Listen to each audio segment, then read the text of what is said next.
द्वितीयाष्टक अथ प्रथमो अध्याय 122वां सूक्त। अपने बाणों से शत्रुओं का विनाश करने वाले, आकाश पृथ्वी के मध्य शूरवीरों के साथ निवास करने वाले मरुतों की हम स्तुति करते हैं तथा रुद्र के निमित्त हवि रूपी अन्न की आहुति अर्पित करते हैं। पति के आह्वान पर पत्नी के शीघ्र आगमन करने के समान उषा और रात्रि हमें उन्नति के पथ पर गमन कराएं। अंधेरों को नष्ट करने वाले सूर्य की आभा युक्त स्वर्णिम वस्त्रों से सुसज्जित देवी उषा हमें उन्नत करे। अंधेरे को दूर कर उजियारा लाने वाला सूर्य हमारे लिए सुखदायक हो। वायु जल वृष्टि द्वारा हमें तृप्त करे। इंद्र और मेघ हमें उत्साहित करें तथा विश्व देवता हमें ऐश्वर्यशाली बनाएं। उशिक पुत्र कक्षीवान द्वारा अश्विनी कुमारों की स्तुति की जाती है। हे मनुष्यों, माता पिता के समान पृथ्वी, आकाश तथा रक्षा साधनों से उक्त अग्नि की स्तुति करो।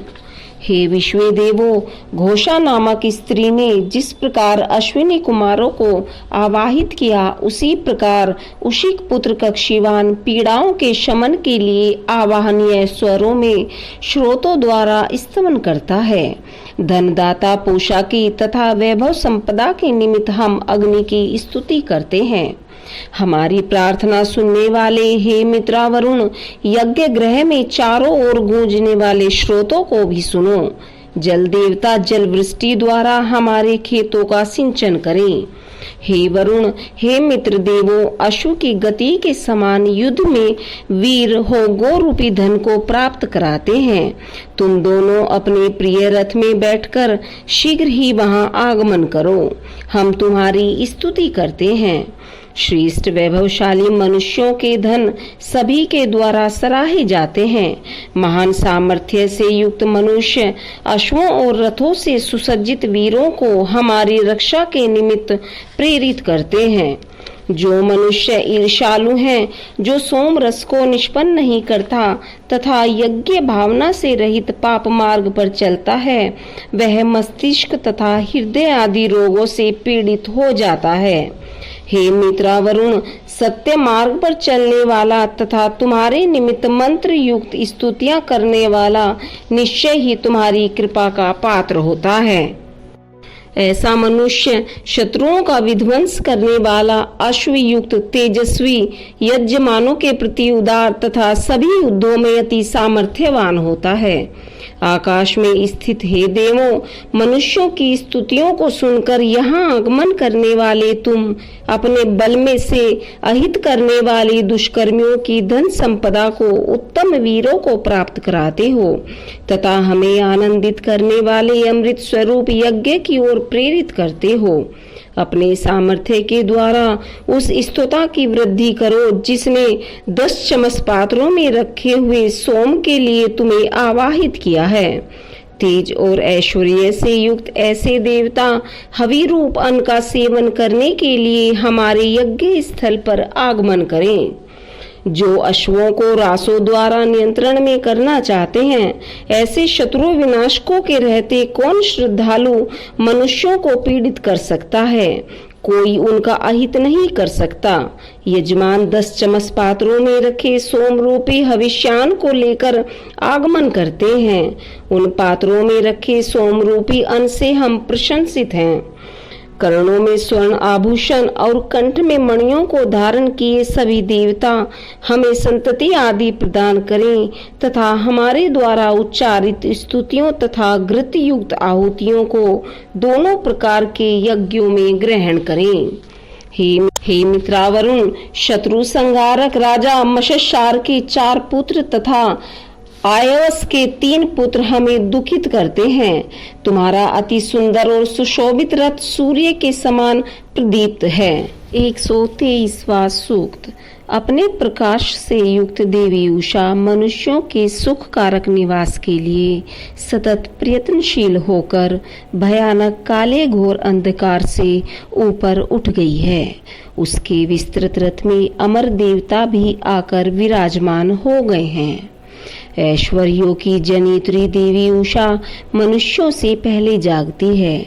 बारंबार आने वाली यह चिरयुवा देवी उषा यज्ञ के निमित्त प्रथम स्थान पर अवस्थित होती है और अपने उच्चासन से सबको निहारती है। मनुष्यों के पालन करती हे देवी उषे, जिस समय मनुष्यों के लिए धन का योग्य भाग तू प्रदान करती है, उस समय दान के लिए प्रेरित करने वाले देवता सूर्य के अभिमुख हमें पाप रहित करें। देवी उषा हवि के भाग को ग्रहण करने के लिए प्रतिदिन आगमन करती है। कांतिमती यह उषा नित्य घर घर जाकर धनों के उत्तम अंश को ग्रहण करती है। भग तथा वरुण की बहन हे उषे, तू सभी देवताओं में सबसे पहले स्तुति योग्य है। पापी शत्रुओं को पकड़कर हम उन्हें तेरे द्वारा दक्षता पूर्वक प्रेरित रथ से पराजित करें। हम अपने मुख द्वारा पवित्र श्रोतों का गान करें तथा अपनी बुद्धि को उत्तम कर्मों में लगाएं। प्रज्वलित अग्नि वृद्धि कारक हो। तेजस्वी उषा अंधकार में छिपे हुए धनों को प्रकाशित करे। विभिन्न रंग रूप वाली रात्रि और उषा एक के बाद एक आती जाती हैं। इन विचरणशीलों में से रात्रि सबको अंधकार से ढांप देती हैं तथा उषा प्रकाशित तेजयुक्त रथ से सबको प्रकाशवान कर देती है। आज के समान ही यह उषा कल भी आएगी। वरुण के विस्तृत स्थान में यह अधिक देर तक ठहरती है तथा एक एक देवी उषा 30-30 योजन की परिक्रमा करती है और सूर्य के पीछे पीछे चलती हुई उसका अनुगमन करती है। गौरवर्ण कांति युक्त स्त्री रूपी उषा कभी नियम का उल्लंघन न करती हुई प्रतिदिन निश्चित समय पर आकर स्थित होती है तथा दिन के प्रारंभिक काल को जानने वाली यह उषा काले अंधकार से उत्पन्न हुई है। देह स्वरूप को प्रकट करने वाली हे उषे, तू कन्या के समान स्वयं ही इच्छाओं की पूर्ति करने वाले पति रूप सूर्य के पास आ जाती है। तदंतर नवयौवना के समान मुस्कुराती हुई प्रदीप्त होकर अपने प्रकाशमयी किरणों रूपी वक्षस्थल को प्रकट करती है। व्यापक क्षेत्र में प्रकाशित मनुष्यों का कल्याण करने वाली हे उषे, कोई भी उषा तेरी समानता नहीं कर सकती। तू माता द्वारा सुशोभित की गई नवयुवती के समान अपनी प्रकाशवान किरणों रूपी शारीरिक अंगों को दिखाने के निमित्त ही मानो प्रकट हुई है। सबके द्वारा वर्ण करने योग्य सूर्य किरणों से अंधकार को दूर करने को प्रयासरत मंगल कारक यश को प्राप्त करने वाली अश्वों और गौओं से युक्त हुई उषाएं जहां से दूर जाती दिखती हैं, पुनः वहीं लौट आती हैं। हमें धन संपदा और ऐश्वर्य से युक्त करने वाली हे उषे, प्रकाशित सूर्य के अनुकूल रहती हुई तू हमारे अंतरंग में कार्यों की प्रेरणा व्याप्त करे तथा आवाहित किए जाने पर प्रकाशवान हुई हमारे अभिमुख रहे। 124वां सूक्त। सूर्योदय के सदृश तेजस्विता को धारण करने वाली देवी उषा अग्नि के प्रज्वलित होने पर अंधकार को नष्ट करती है। सविता देव, हम गमन करने वालों के मार्गों को प्रशस्त करें। देवी उषा के आगमन पर हम मनुष्यों, गो, अश्वों आदि के निमित्त आवागमन के मार्ग खुल जाएं। प्रातः काल के अंत तथा भविष्य में आने वाली उषाओं में सबसे पहले प्रकाशित होने वाली यह उषा देव नियमों का पालन करने वाली तथा मनुष्यों की आयु को निरंतर कम करने वाली है। उज्ज्वल वस्त्रों से सुसज्जित आकाश की पुत्री देवी उषा नित्य पूर्व दिशा से उदित होती है। अनुशासनात्मक नियमों का पालन करती हुई विदुषी स्त्री जिस मार्ग से गमन करती है, उसी प्रकार दिशाओं में अवरोध न पहुंचाती है उषा प्रातः आगमन करती है। सूर्य के वक्षस्थल के समान यह देवी उषा अति निकट से दिखती है और नवीन वस्तुओं का निर्माण करने वाले के समान अपने अंगों को प्रकट करती है। जिस प्रकार गृहस्थ स्त्री सर्वप्रथम जागकर सबको जगाती है, उसी प्रकार यह उषा सब उषाओं में सबसे पहले आगमन कर प्रकाशित होती है। प्रकाश रूपी ध्वजा को फहराने वाली देवी उषा आकाश पृथ्वी रूपी माता पिता के पास रहकर उन्हें प्रकाश से परिपूर्ण करती है। यह उषा प्रत्यक्ष रूप से अपने पराये का भेद रखे बिना सभी को प्राप्त होती है। जिस प्रकार यह छोटों से दूर नहीं रहती, उसी प्रकार बड़ों का भी त्याग नहीं करती और भेद रहित हो सभी को प्रकाशित करती है। भाई रहित बहन के समान तथा धन रहित विधवा के समान यह देवी उषा नवीन वस्त्रों को धारण कर पति रूप सूर्य से मिलने हेतु मुस्कुराती हुई अपने किरण रूपी सौंदर्य को प्रकट करती है। रात्रि रूपी छोटी बहन अपनी बड़ी बहन उषा के लिए अपने स्थान से हट जाती है। सूर्य की किरणों से अंधकार को हटाती यह देवी उषा किरण समूह के समान अपने स्वरूप को प्रकट करती है। जो उषाएं पहले गमन कर चुकी हैं, उनके मध्य अंतिम उषा के पीछे एक एक नई देवी उषा क्रम से जाती है। उन प्राचीन उषाओं के समान नई उषा हमें धनों से युक्त करने के निमित्त प्रकट हों। दानशीलों को जगाने वाली हे धनवती उषे, लोभ करने वाले निद्रालीन रहें। मनुष्यों की आयु को कम करने वाले तू स्तुति करने वाले मनुष्यों के लिए वैभव युक्त हो, प्रकाशित हो। पूर्व दिशा से प्रकाशित होने वाली युवा स्त्री के समान उषा ने लाल रंग के अश्वों को रथ में नियोजित किया है। इसके प्रकाश रूपी ध्वजारोहण के साथ ही प्रत्येक घर में अग्नि प्रदीप्त होता है। समस्त पक्षीगण उषा के उदय होते ही अपना घोंसला छोड़ देते हैं।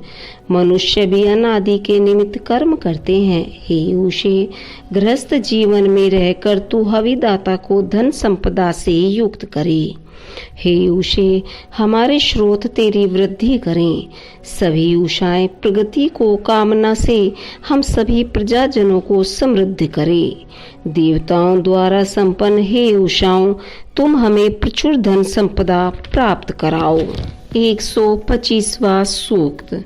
प्रातः होते ही दानशील मनुष्य के दान को विद्वान ग्रहण करते हैं तथा सूर्योदय से पूर्व उठकर सूर्य किरणों में सन्निहित प्राण तत्व रूपी धनों के लाभ से कृतकृत्य होते हैं। यह दीर्घायु एवं संतान आदि से युक्त होते हैं। जो दानी मनुष्य याजक को धनादि प्रदान करता है, वो श्रेष्ठ गौ, अश्वों और स्वर्ण आदि से युक्त होता है। इंद्र उसे धन अन्न आदि प्रदान करता है। हे देवताओं, यज्ञ संरक्षक उत्तम कर्तव्यों का निर्वाह करने वाले, पुत्र प्राप्ति की इच्छा से धनों को रथ में रखकर हमने तुम्हारे यहाँ आगमन किया है। तुम सोम रस का सेवन करके हमारी मंगल कामना करो। यज्ञ कार्य करने वालों के लिए सदा ही सुखदायक नदियां प्रवाहित होती हैं। कल्याणकारी गोएं यज्ञ की इच्छा करने वाले यजमानों की समृद्धि में समर्थ घृत की धाराएं प्रदान करती हैं। जल प्रवाह उस दानी के निमित्त प्राणदायक जल को प्रवाहित करते हैं तथा अन्न आदि पर्याप्त भंडार प्रदान करते हैं, जो आश्रित मनुष्यों को धन धान्य से परिपूर्ण करता है। ऐसा मनुष्य देवताओं के समान प्रतिष्ठित होता है। आकाश में स्थित सूर्य दानियों को स्वास्थ्य प्रदान करता है। दानी अपने दान रूप अमृत से ही दीर्घायु को प्राप्त करता है तथा सदा ऐश्वर्यों से परिपूर्ण रहता है।